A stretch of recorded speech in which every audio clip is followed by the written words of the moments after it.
राजेश खन्ना की फिल्म आनंद का iconic dialogue है, जिंदगी बड़ी होनी चाहिए लंबी नहीं। और ये लाइन अक्सर सुनी जाती है और सीख देती है कि जीवन की तमाम मुश्किलों के बावजूद जिंदगी का आनंद कैसे उठाया जाए। सलाम वेंकी भी कुछ ऐसे ही सीख देती है। एक माँ को अगर अपने जिगर के टुकड़े के लिए इच्छा मृत्यु मांगनी पड़े तो सोचकर ही दिल दहल जाता है। क्या कोई माँ अपने ही बेटे के लिए इच्छा मृत्यु यानी कि यूथेनेसिया की मांग कर सकती है और उसके लिए कोर्ट तक जा सकती है? आप सोचेंगे कि एक माँ ऐसा क्यों करेगी? इन सवालों के जवाब आपको सलाम वेंकी मूवी में मिलेंगे। ये ऐसी फिल्म नहीं है जिसे देखकर थिएटर में सीटियों का तालियों का शोर होगा। शोर तो होगा लेकिन आपके अंदर, और ये शोर आप जरूर सुनिएगा। तो दोस्तों, सलाम वेंकी मूवी का एक्सप्लेनेशन शुरू करते हैं। और अगर वीडियो अच्छा लगे तो वीडियो को लाइक जरूर कीजिएगा और इसी तरह के वीडियोस पाने के लिए आप हमारे चैनल को सब्सक्राइब भी कीजिएगा ताकि आपको इसी तरह के लेटेस्ट और फ्रेश कंटेंट मिलते रहे। तो फिल्म की शुरुआत होती है वेंकी नाम के लड़के से, जो कि खुश मिजाज, इंटेलिजेंट और एक फिल्मी लड़का है, मगर अब वह मस्क्यूलर डिस्ट्रॉफी की जंग लड़ रहा है। ये एक ऐसी रेयर बीमारी है जिसमें पीड़ित के शरीर के मसल से धीरे धीरे काम करना बंद कर देते हैं। इस तरह के मरीज अमूमन 13 से 14 साल से ज्यादा नहीं जी पाते, मगर अपनी मां सुजाता की जद्दोजहद और जिंदगी के प्रति सकारात्मक रवैया रखने वाला वेंकी अब अपनी जिंदगी के 24 साल पार कर चुका है। मगर अब कड़वा सच ये है कि वेंकी अपनी जिंदगी के आखिरी पड़ाव पर है। वेंकी ही नहीं बल्कि उसके परिवार, डॉक्टर्स और दोस्तों ने भी उसकी इस कठोर नियति को स्वीकार कर लिया है। अस्पताल अब उसका घर बन चुका है। वह पल पल मौत के करीब जाता जा रहा है, जबकि इस बार अस्पताल आने से पहले वो 2 सप्ताह पहले ही घर गया था। और इस तरह की क्रिटिकल कंडीशन में उसे 12 से 13 बार हॉस्पिटल लाया गया, जहां डॉक्टरों को हमेशा ऐसा लगता था कि शायद वेंकी इस बार घर ना जा पाए। लेकिन वेंकी की माँ सुजाता जिद्दी है और उसकी माँ से ज्यादा जिद्दी वेंकी है। जिसके बाद वेंकी की लाइफ से जुड़े कुछ लोगों का परिचय होता है, जिसमें पहला नाम होता है शारदा का, जो की वेंकी की सिस्टर होती है और वो वेंकी का बहुत ख्याल भी रखती है। अगला नाम है नंदिनी का, जो की देख नहीं सकती है, लेकिन वो दोनों एक दूसरे से बहुत प्यार करते हैं और वेंकी नंदिनी को प्यार से नंदू बुलाता है और नंदिनी वेंकी से मिलने के लिए हर रोज हॉस्पिटल आती है। वो दोनों ही एक दूसरे से प्यार करते हैं, लेकिन दोनों ने ही ये बात अभी तक एक दूसरे को बताई नहीं है। साथ ही हॉस्पिटल में हम डॉक्टर शेखर को देख पाते हैं, जो कि हमेशा वेंकी का ख्याल रखता था और उन दोनों का रिश्ता डॉक्टर और मरीज का नहीं बल्कि दोस्ती का है। वेंकी से जो भी पहली बार मिलता वो उसे दीवाना बना लेता है और उन्हें बताता है कि छोटी सी लाइफ में भी किस तरह से जिया जाता है। साथ ही हमें वेंकी के फादर के बारे में बताया जाता है, जो कि अब उनके साथ नहीं रहते हैं, जिनके बारे में डिटेल में हमें आगे जानने को मिलेगा। अब हॉस्पिटल में आ जाने के बाद वेंकी बिल्कुल ठीक तो हो चुका था, लेकिन उसकी माँ सुजाता से अक्सर वेंकी का झगड़ा होता रहता है। वो इस बात के लिए क्योंकि वेंकी की लास्ट विश कुछ अजीब है और वो है यूथेनेसिया, मतलब कि इच्छा मृत्यु। दरअसल वेंकी चाहता है कि उसे इच्छा मृत्यु मिले और उसके ऑर्गन को डोनेट किया जाए, लेकिन वेंकी की माँ सुजाता इसके लिए हमेशा मना करती और वेंकी की माँ की जगह पर अगर कोई और माँ भी होती तब भी वो मना ही करती। सुजाता और वेंकी के बीच में अक्सर इसी बात को लेकर झगड़ा होता रहता है। लेकिन एक दिन अचानक से वेंकी की तबीयत बिगड़ने लगती है और उसे सांस लेने में प्रॉब्लम होने लगती है और उसकी कंडीशन फिर से क्रिटिकल होती जाती है। वेंकी का हाल कुछ यूं था कि वो बेहोश हो चुका था और वो सांस भी नहीं ले पा रहा था और अपनी आंखें भी नहीं खोल पा रहा था, जिस पर कि सुजाता वेंकी से कहती है कि वो उसकी लास्ट विश के लिए मान गई है, बस वो एक बार ठीक हो जाए। तो अब अगले दिन हम देखते हैं कि वेंकी बहुत खुश था क्योंकि उसकी माँ लास्ट विश के लिए मान गई थी। लेकिन सुजाता ने किस तरह से दिल पर पत्थर रखकर हाँ बोला है, ये बात तो सुजाता ही जान सकती है। और हॉस्पिटल में ही हम आमिर खान को भी देख पाते हैं, जो कि सुजाता की एक इमेजिनेशन है। और जब भी वेंकी की हालत बिगड़ती है तो आमिर खान यहाँ पर आ जाता है। दरअसल आमिर खान एक मौत है जो कि वेंकी को अपने साथ ले जाने वाला है, लेकिन सुजाता की जिद के आगे अभी तो ये पॉसिबल नहीं है। जिसके बाद सुजाता और डॉक्टर शेखर हॉस्पिटल के डीन के पास जाते हैं और वेंकी के ऑर्थोनेसिया के बारे में बताते हैं कि वेंकी अपनी इच्छा मृत्यु की मांग कर रहा है ताकि उसके ऑर्गन्स किसी दूसरी जिंदगी के लिए काम आ सके।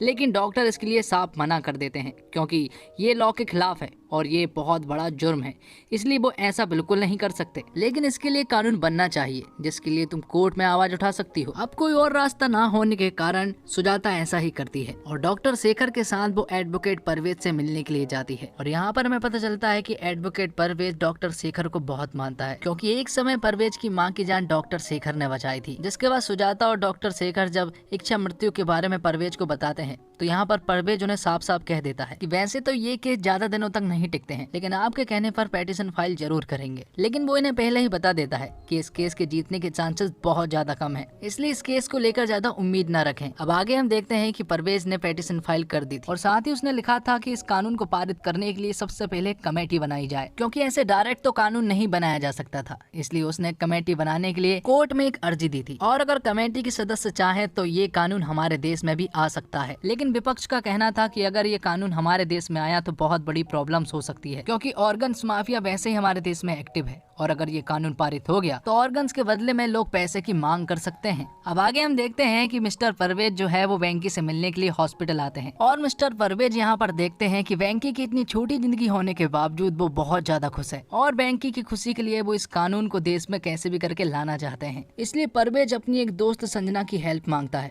जो कि एक बहुत बड़ी न्यूज रिपोर्टर है और साथ ही यहाँ पर परवेज संजना को वेंकी की पूरी स्टोरी बताता है और साथ में उसे ये भी कहता है कि अगर यूथनेसिया हमारे देश में आ गया तो बहुत कुछ बदलाव हो सकते हैं। तो संजना को परवेज की बातें काफी अच्छी लगी, इसलिए वो इस न्यूज पर काम करना शुरू कर देती है और धीरे धीरे करके ये न्यूज वायरल होने लगती है और लोगों को वेंकी की कहानी काफी पसंद आने लगी थी और देश की जनता भी कहीं न कहीं ये चाह रही थी कि यूथनेसिया का कानून हमारे देश में भी आए, इसलिए देश की जनता भी इस कानून को लेकर सपोर्ट करती है। तो परवेज ने जो पेटिशन फाइल की थी उसके आधार पर कोर्ट एक कमेटी बनाने के लिए प्रस्ताव पारित करती है और ये बात सुनने के बाद सभी लोग खुश हो जाते हैं। सबको ऐसा लगता है कि शायद अब ये कानून हमारे देश में जरूर लागू होगा। जिसके बाद डॉक्टर शेखर सुजाता को बताते हैं कि अब वेंकी की हालत और भी ज्यादा बिगड़ने लगी है। उसके मसल्स तो पहले ही काम करना बंद हो चुके हैं और अब उसकी हालत कुछ यूं बिगड़ गई है कि अब उससे बोलते भी नहीं बनेगा और ना ही उसके चेहरे पर कोई एक्सप्रेशन दिखेंगे। लेकिन इस कंडीशन के बारे में वेंकी को भी मालूम था और सुजाता को भी मालूम था, इसलिए वो दोनों साइन लैंग्वेज में बात करने लगते हैं। उन दोनों को मालूम था कि एक दिन वेंकी बोल नहीं पाएगा, इसलिए उन्होंने वेंकी के बीमार होने से पहले ही साइन लैंग्वेज सीख ली थी ताकि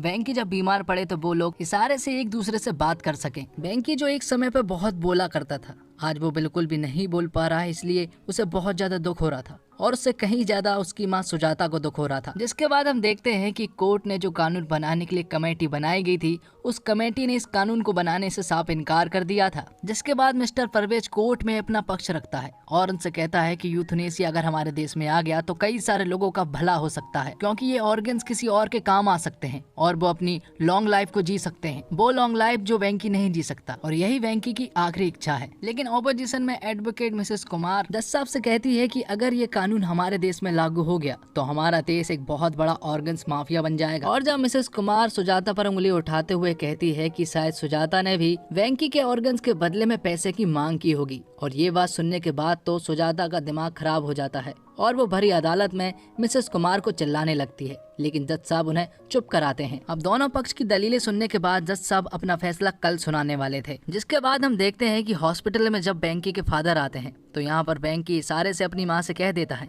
कि इन्हें हॉस्पिटल से निकाल दो और उसके कहने पर वो तुरंत ही बाहर चले जाते हैं। दरअसल इस बीमारी के बारे में वेंकी के फादर को भी मालूम था और बचपन से ही उन्होंने इसका साथ नहीं दिया और उन्होंने वेंकी के ऊपर पैसे खर्च करना एक डेड इन्वेस्टमेंट माना। उन्हें पता है कि वेंकी एक दिन मारा जाएगा तो वो उसके ऊपर पैसे खर्च क्यों करे और ये बात कहीं न कहीं सुजाता को बहुत ज्यादा बुरी लगी, इसलिए उसने घर छोड़ दिया और वेंकी को अपने साथ ले गई। और सुजाता की एक बेटी भी थी जिसका नाम शारदा है और शारदा को इन सब चीजों के बारे में पहले नहीं मालूम था क्योंकि तब वो छोटी थी। लेकिन जब सुजाता और उसके पति का तलाक हुआ तब शारदा को इन सब चीजों के बारे में पता चला और वो तुरंत ही वेंकी के पास आ गई। तो अब कोर्ट में फैसले का दिन था, लेकिन जज साहब कोर्ट ना जाकर हॉस्पिटल आ जाते हैं और वो वेंकी से कहते हैं कि तुम तो कोर्ट नहीं आ सकते हो, इसलिए जज साहब यहाँ पर आ गए और वो तुम्हें यहीं पर फैसला सुनाएंगे। तो जज साहब वेंकी से कहते हैं कि वो चाहता है कि ये कानून पारित हो, लेकिन उसके हाथ बंधे हुए हैं, इसलिए ये कानून हमारे देश में लागू नहीं हो सकता है। लेकिन वो वेंकी से वादा करते हैं कि एक दिन वो इस कानून को हमारे देश में जरूर लेकर आएंगे। और इतना बोलने के बाद जज साहब हॉस्पिटल से चले जाते हैं। अब ये सारी बातें सुनने के बाद वेंकी पूरी तरह से टूट जाता है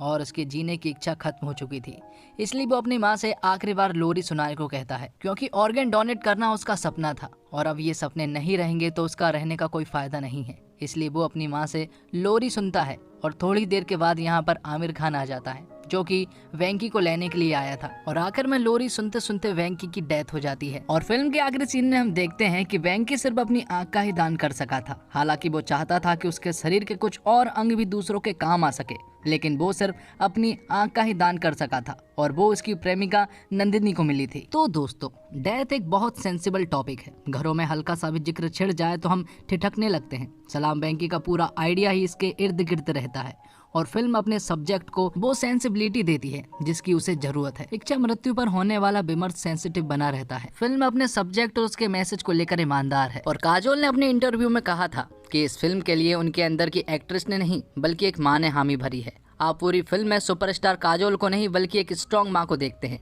माँ के रूप में काजोल की जबरदस्त परफॉर्मेंस रही कभी टूटती तो कभी संभलती, काजोल हर फ्रेम पर कमाल कर जाती।